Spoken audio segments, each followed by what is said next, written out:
चलो जी, बिस्मिल्लाहिर्रहमानिर्रहीम। कल हमने गिलास का टॉपिक शुरू किया था बेटा, और गिलास के टॉपिक में हमने कुछ बातें पढ़ी थी कि गिलास से मुताल्लिक कुछ बातें आपको बताई थी। लिहाजा आज हम इसे कंप्लीट करते हैं। कल आपको बताया था हमने टाइप्स ऑफ ग्लास हम पढ़ रहे थे। एक सॉफ्ट ग्लास था, एक हार्ड ग्लास था, और एक बोरोसिलिकेट गिलास था। सॉफ्ट था, हार्ड था, और बोरो सिलिकेट जो ग्लास है वो इसमें शामिल था। ठीक है, आज हम उसके आगे शुरू करते हैं। ये है जनाब कलर्ड ग्लासेस। कलर्ड ग्लासेस क्या होंगे? Glass is coloured in various shades by mixing some oxides or salt of certain heavy metals such as copper, chromium, cobalt, iron, and so on. These metals form their silicates with almost the same color shade as produced in borax bead. Some substances disperse in the glass in the colloidal state, imparting characteristics color to the glass.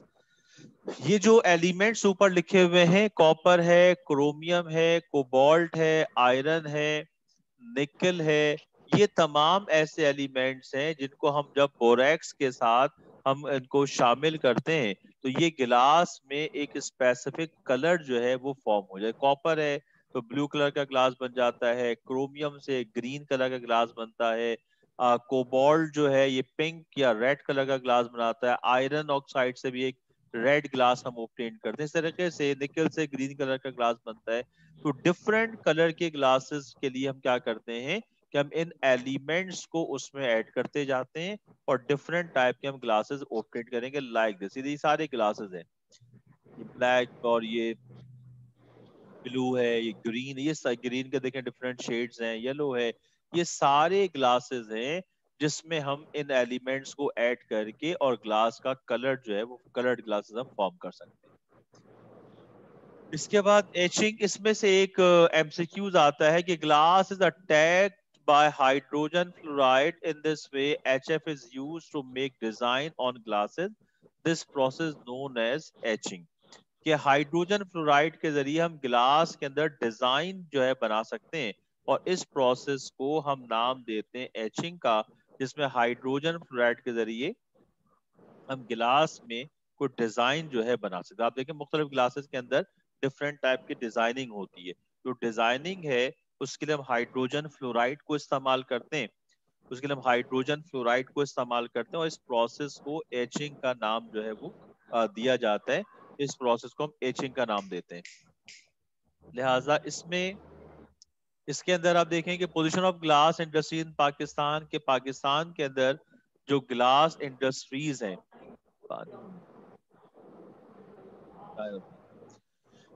Position of glass industries इन पाकिस्तान, जो glass industries हैं पाकिस्तान में वो क्या क्या है देखिएगा कि these are more than 25 industries in Pakistan which have been making more than 8,000 tons glass annually.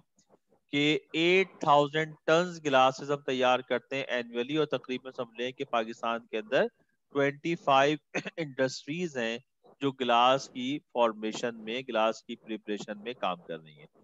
Name of सब important glass industries are given below. अब ये मुख्तलिफ इंडस्ट्रीज के नाम लिखे हुए हैं, लाहौर में है, हैदराबाद में है, NWFP में है, ये अलग अलग इंडस्ट्रीज हैं।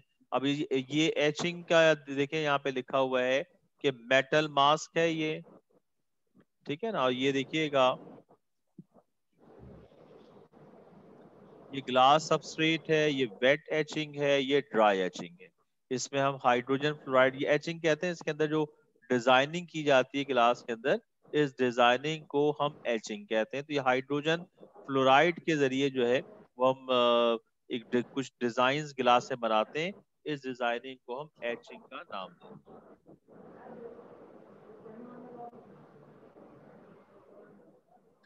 इस प्रोसेस को एचिंग कहा जाता है। ठीक है बेटा, ये ग्लास का टॉपिक हमारा हो गया। अब आते हैं प्लास्टिक्स पर। प्लास्टिक्स क्या है भाई? ये लास्ट टॉपिक है हमारा, फिर ये चैप्टर जो है वो कंप्लीट हो जाएगा, और फिर हम या तो चैप्टर नंबर 10 शुरू करेंगे या चैप्टर 5। ये थोड़ा सा मैं इसको एडजस्ट करके आपको बताता हूँ।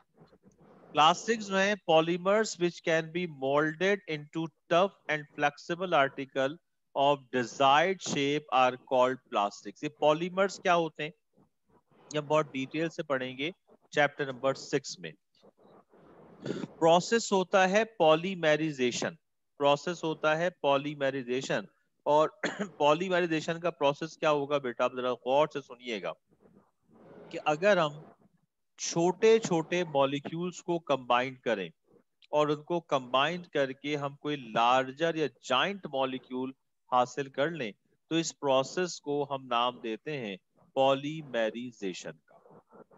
ठीक है, अगर आप छोटे छोटे मॉलिक्यूल्स मिलें और मिलकर एक जाइंट मॉलिक्यूल बना दें, एक ही शक्ल में मॉलिक्यूल जो है वो सारे मॉलिक्यूल्स मिलकर एक ही शक्ल में आ जाएं, तो इस प्रोसेस को हम नाम देते हैं, इस प्रोसेस को हम नाम देते हैं पॉलीमेराइजेशन का। और इस पॉलीमेराइजेशन के जरिए जो कंपाउंड हासिल होता है इस कंपाउंड को हम पॉलीमर कहते हैं। तो याद रखिएगा जहां भी वर्ड पॉलीमर इस्तेमाल में आए तो आप ये समझ जाएं कि एक्चुअली बहुत सारे छोटे छोटे मॉलिक्यूल्स कंबाइंड हो रहे हैं और ये मॉलिक्यूल्स कंबाइंड होकर एक जाइंट मॉलिक्यूल फॉर्म करते हैं। इस प्रोसेस को हम कहते हैं पॉलीमेराइजेशन। जो कंपाउंड बनता है वो पॉलीमर बनता है। इस पॉलीमर में खास चीज जो है कि उसको आप मोल्ड कर सकते हैं और ये फ्लेक्सिबल आर्टिकल होता है, इसको आप किसी भी स्पेसिफाइड शेप में कन्वर्ट कर सकते हैं। तो इसे हम नाम देते हैं प्लास्टिक्स का कि polymers which can be moulded into tough and flexible article of desired shape are called plastic. ये प्लास्टिक की डेफिनेशन हो गई।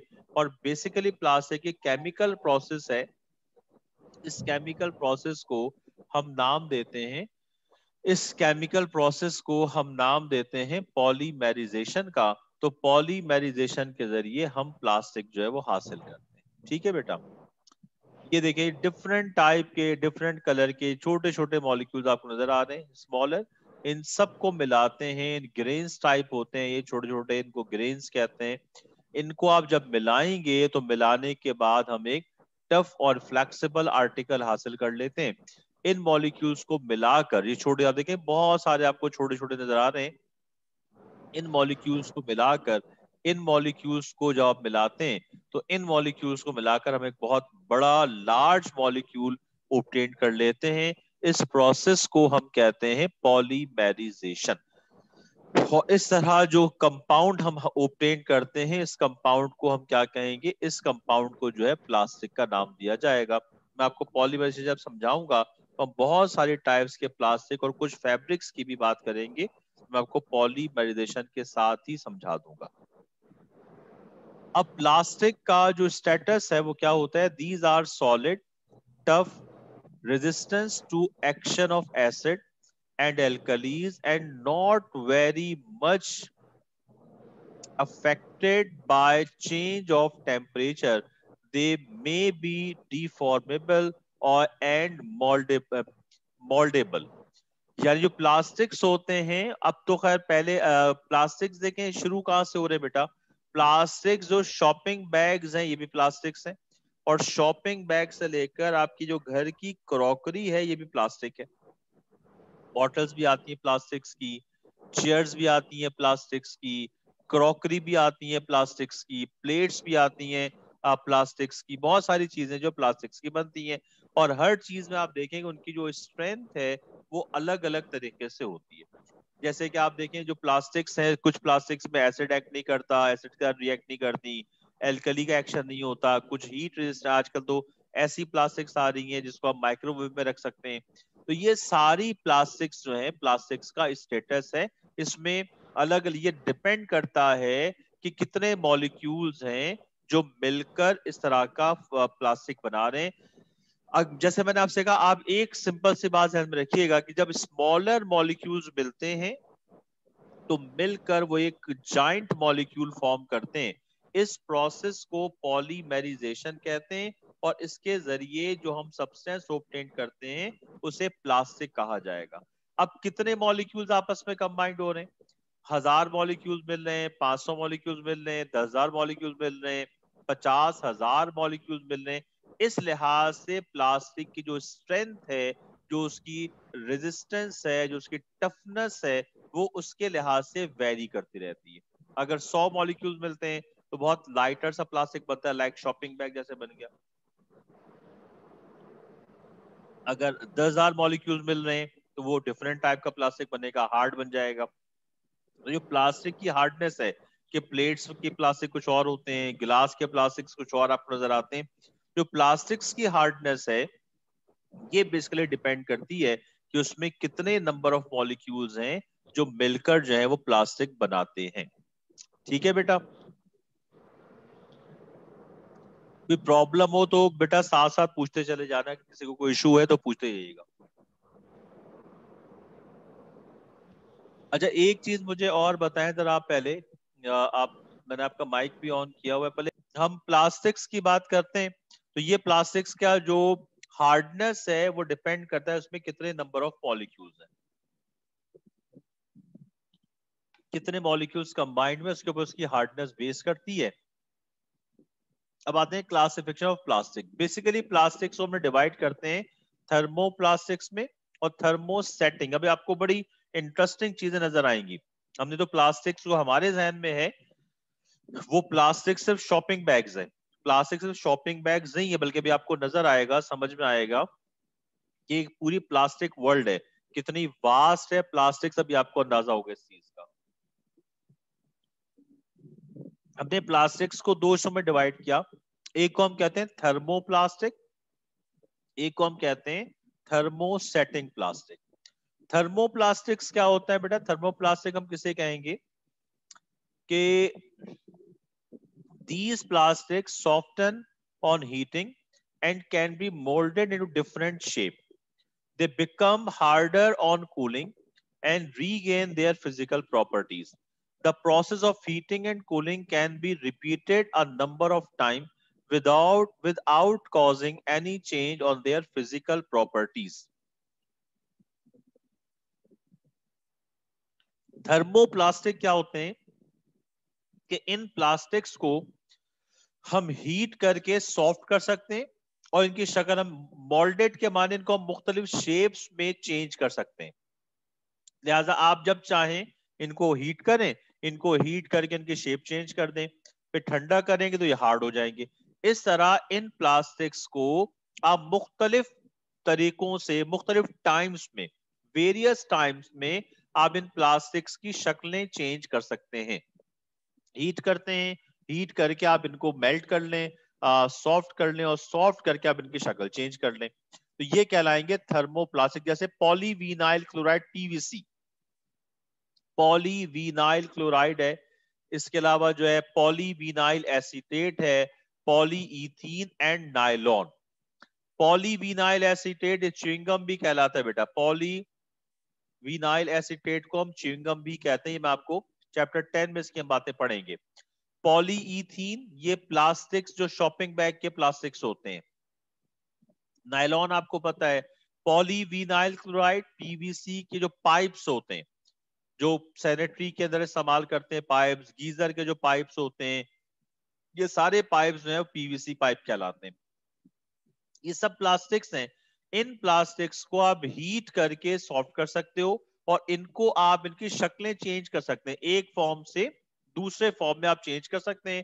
फिर उसको आप ठंडा कर लेंगे तो ये हार्ड हो जाएगा और फिर वो एक नई शक्ल में आ जाएगा। इस तरह मुख्तलिफ टाइम पर आप इस प्रोसेस को बार बार जो रिपीट कर सकते हैं और डिफरेंट टाइम पर आप इनकी शक्लें चेंज कर सकते हैं। ये थर्मोसेटिंग जो थर्मोप्लास्टिक है, ये अपनी पोजीशन आप इसको डिफरेंट फॉर्म में चेंज कर सकते हैं थर्मोप्लास्टिक को। ठीक है बेटा, ये थर्मोप्लास्टिक है, इस तरह का थर्मोप्लास्टिक होगा। ये एक्चुअली ये छोटे छोटे मॉलिक्यूल्स हैं, ये मिलकर एक जाइंट फॉर्म बनाएंगे ना, ये छोटे छोटे मॉलिक्यूल्स हैं, ये थर्मोप्लास्टिक है।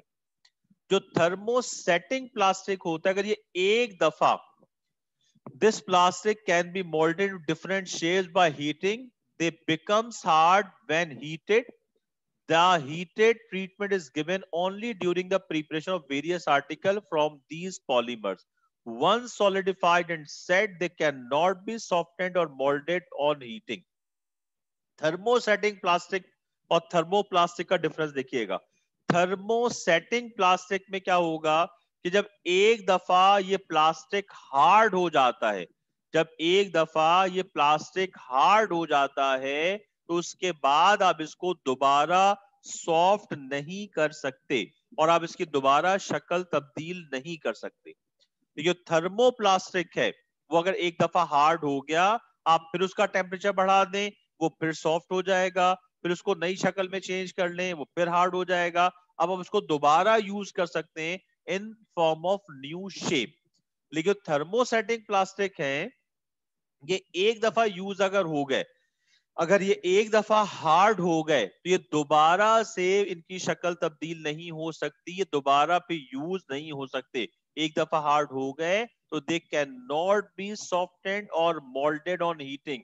अब इसको दोबारा मोल्ड नहीं कर सकते, दोबारा मोल्ड नहीं होगा। Thermosetting plastics are character characterized by extensive cross-linking between different polymer chain resulting in three-dimensional network.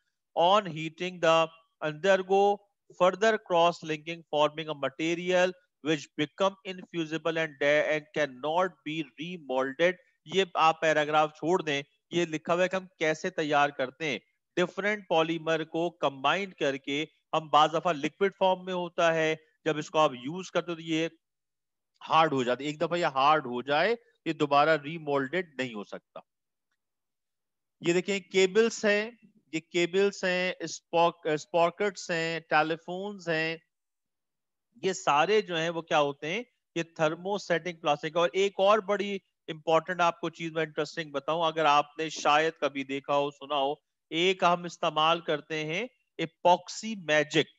नाम सुना है कभी आप लोगों ने? दो उसमें चीजें होती हैं, एरल डायल उसको कहते हैं बेसिकली, एपॉक्सी मैजिक होता है। इस एपॉक्सी मैजिक में क्या होगा कि दो कलर के ट्यूब्स होती हैं, एक में व्हाइट सोल्यूशन होता है और एक के अंदर जो है वो ब्लैक होता है। इनको मिक्स करते हैं और चीजों को आपस में ज्वाइन करने के लिए, वो आयरन को भी ज्वाइन कर लेता है, उसको ज्वाइन करने के लिए इस्तेमाल करते हैं। वो जो एपॉक्सी मैजिक या एरल डायल जो होता है, वो थर्मोसेटिंग प्लास्टिक है कि एक दफा जब उसको आप यूज कर लेंगे, एक दफा वो हार्ड हो जाएगा तो वो दोबारा से रीमोल्डेड नहीं हो सकता। ये सारी जो एग्जांपल्स आपके सामने हैं, ये सब थर्मो सेटिंग प्लास्टिक्स की हैं। ये एक दफा बन गई, हार्ड हो गई, अब इनको आप रीमोल्डेड नहीं कर सकते टेम्परेचर इंक्रीज करके। इसके बाद हम आते हैं जनाब, ये तो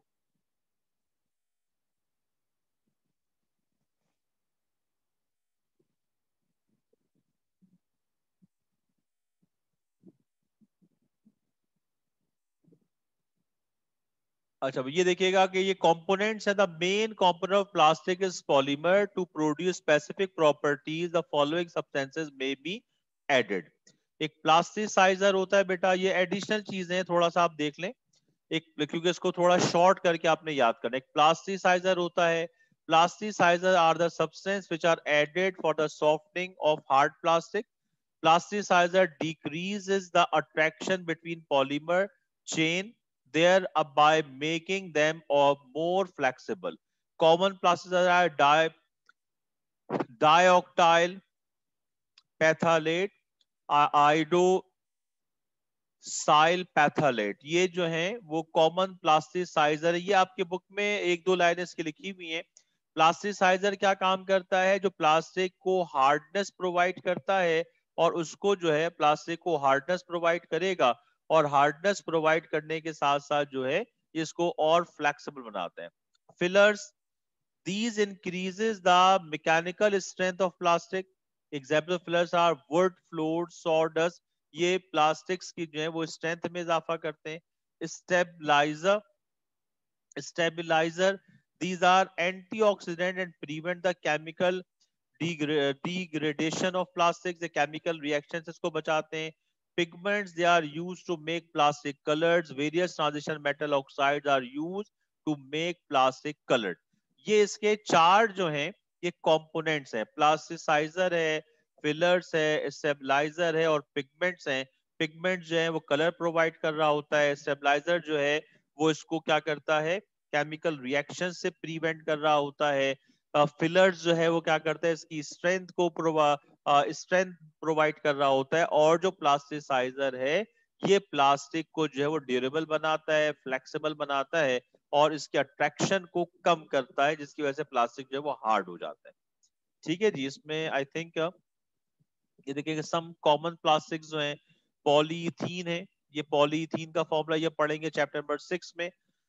अगर हम इथाइलीन को बहुत सारे मॉलिक्यूल्स को कंबाइन कर दें तो ये पॉलीथीन कहलाता है। ये नॉर्मल जो शॉपिंग बैग्स हम इस्तेमाल करते हैं, ये नॉर्मल शॉपिंग बैग्स पॉलीइथीन कहलाती है। ठीक है। नॉर्मल जो शॉपर्स हैं, जो बच्चों के टॉयज होते हैं, जो थोड़े से ये देखें केबल्स जो हैं, ये शॉपिंग बैग केबल वायर, जो केबल्स हम इस्तेमाल करते हैं वायरिंग के अंदर, वो है ये बच्चों के टॉयज जो इस तरह का, ये क्या कहलाएंगे, पॉलीइथीन्स होते हैं। इसके बाद polythene is use in making bottles, cap, flexible bottles, containers, toys, shopping bags and packing for food and film. ये पीवीसी है। पीवीसी जो है ये पॉलीविनाइल क्लोराइड कहलाता है। इसको हम तैयार करते हैं, विनाइल क्लोराइड को हाइड्रोक्लोरिक एसिड के साथ जब रिएक्ट करवाएंगे हम एसिटाइलिन को, हम क्या ऑब्टेन करेंगे, विनाइल क्लोराइड। और विनाइल क्लोराइड की जब पॉलीमराइजेशन होगी हम ऑब्टेन कर लेंगे पॉलीविनाइल क्लोराइड। अभी आपको मैंने बताया जो पॉलीविनाइल क्लोराइड है ये बेसिकली पीवीसी, यानी पाइप जो हम इस्तेमाल, जितने भी पीवीसी पाइप्स होते हैं ये सारे पाइप जो है पॉलीविनाइल क्लोराइड होते हैं। ठीक है जी। It is use in electric cables, sanitary pipes, suitcase, spare parts, toys and etcetera. ये जिनकी कॉस्ट ज्यादा होती है, हार्डनेस इनकी ज्यादा बेहतर होती है। ये जितने भी ये देखें पाइप आपको नजर आ रहे हैं, ये जो पीवीसी पाइप्स होते हैं, प्लास्टिक के गीजर में इस्तेमाल में आते हैं, सैनिटरी में इस्तेमाल में आते हैं, आपके घरों में वॉशरूम में आप इस्तेमाल करते हैं पाइप्स को, ये सारे जो पाइप्स हैं ये कहलाते हैं पीवीसी पॉलीविनाइल क्लोराइड्स कहलाते हैं। एक पॉलीविनाइल एसीटेट होता है, ये देखिए चैप्टर नंबर 10 का भी टॉपिक है बेटा, बल्कि चैप्टर 6 में भी है ये polyvinyl acetate. It is prepared by heating vinyl acetate in presence of benzoyl peroxide. It is used in textile, leather, paper, paint as binder and the manufacture of chewing gum. See, chewing gum जो आप खा रहे होते हैं ना, और chewing gum देखें उसके अंदर कुछ स्वेट होता है, उस स्वेट के बाद आपके मुंह में सिर्फ chewing gum का एक जो रबर टाइप मटेरियल बच जाता है, वो रबर टाइप मटेरियल को आप मूव करते रहते हैं सुबह से लेकर शाम तक। एक दफा आपने मुंह में डाला, सुबह और शाम तक खाते रहते हैं वो। तो वो जो रबर टाइप मटेरियल को आप मुंह में घुमा रहे होते हैं वो पॉलीविनाइल एसीटेट होता है। वो होता है पॉलीविनाइल एसीटेट होता है, और वो थर्मोप्लास्टिक है। आप जब रबर च्युइंगम फेंक देंगे वो दोबारा उसको दोबारा से च्युइंगम के तौर पे इस्तेमाल किया जा सकता है। समझ में आई बात? तो ये पॉलीविनाइल एसीटेट और च्युइंगम के मटेरियल में इसको हम इस्तेमाल करते हैं, और ये थर्मोप्लास्टिक है। ये पॉलीविनाइल एसीटेट का फॉर्मूला, ये विनाइल एसीटेट है बेटा, इसकी हम पॉलीमराइजेशन करेंगे तो ये पॉलीविनाइल एसीटेट आ जाएगा। ये चैप्टर नंबर 10 के अंदर भी इस्तेमाल में हम करेंगे, और चैप्टर 6 में भी आपको उसको बताऊंगा। बेक लाइट, बेक लाइट ये बहुत इंपॉर्टेंट, एक एमसीक्यूज आता है, बहुत इंपॉर्टेंट है। Bakelite it is the condensation polymer of phenol and formaldehyde. ये सारी बातें कंडेंसेशन और एडिशन ये हम आपको चैप्टर 6 में बताएंगे। It is use to make button, switch board, ratio camera, electric board etcetera. ये फिनोल एक कंपाउंड है, 9 में पढ़ेंगे, और मिथानॉल जो है वो अल्कोहल के साथ मिलकर, ये मिथानॉल और एल्कोफिनोल ये आपस में कंबाइंड होकर फॉर्मेल्डिहाइड, इसको फॉर्मेल्डिहाइड भी कहते हैं, फॉर्मेल्डिहाइड और फिनोल मिलकर बनाते हैं क्या, ये बनाते हैं बेक लाइट। ठीक है। फॉर्मेल्डिहाइड और फिनोल जब आपस में मिलेंगे तो ये मिलकर क्या बनाएंगे, ये बेक लाइट बनाते हैं। और बेक लाइट की एप्लीकेशन बहुत इंपॉर्टेंट है। जितने स्विच बोर्ड्स हैं आपके, जो क्लोथ्स के अंदर बटन्स लगे, जो बटन का मटेरियल होता है ना बेटा वो बेक लाइट है। जो बटन है वो केमिकल रिएक्शन के जरिए तैयार होते हैं। स्विच बोर्ड जो आपके घरों में, कैमरा है, इलेक्ट्रिक बोर्ड्स हैं, इसके अलावा जो फॉर्मिका है, ये सारी जो है वो बेक लाइट की टाइप है। ये देखिए सारी जो डिफरेंट कलर्स के डिफरेंट जो है वो बेक लाइट हम इस्तेमाल करते हैं। पर्सपेक्स बहुत ज्यादा हो गया है, बस आप इसको एक एक लाइन देख लीजिएगा। ये पर्सपेक्स है, ये पॉलीमिथाइल मिथाइल एक्रिलाइट, ये चैप्टर नंबर 10 से भी रिलेटेड है। ये पॉलीमिथाइल मिथाइल एक्रिलाइट जो है ये perspex कहलाता है। It is a polymer of methyl acrylate prepared under high pressure in the presence of benzoyl peroxide. It is transparent plastic which looks like glass, therefore used in aircraft window, street lights, fitting TV guard screen and headlight of automobile. ये Perspex जो है जो aircraft की window में इस्तेमाल में आता है, या जो हम स्ट्रीट लाइट में जो कवर ऊपर से नजर, जैसे आप ट्रांसपेरेंट होता है उसमें से लाइट बाहर निकलती है, तो जो स्ट्रीट लाइट्स पे कवर लगा हुआ होता है लाइट के ऊपर, ये सारा जो क्या होगा पर्सपेक्स कहलाती है। प्लास्टिक के टाइप है, इसको मिथाइल मीथ एक्रिलाइट का नाम देते हैं। ये देखिएगा ये इस तरह का पर्सपेक्स होता है। ठीक है, बस अब ये डिटर्जेंट तो मैं नहीं पढ़ना। ये हमारा चैप्टर नंबर 11 जो है बेटा ये कंप्लीट हो गया। इसमें ये काफी बड़ा टॉपिक मैंने इसको डिटेल से आपको बताया है। आप इसके अंदर जो है कुछ चीजें शॉर्ट करके याद कर लें, क्योंकि ये प्लास्टिक बहुत बड़ा है। कुछ चीजें सब नाम याद कर लीजिएगा, फॉर्मूले इनके आपको याद करने की जरूरत नहीं है। लेकिन ये हम सारी बातें जो हम पढ़ेंगे इंशाल्लाह, ये पॉलीमराइजेशन के बाद आपको ये बातें ज्यादा समझ में आएंगी।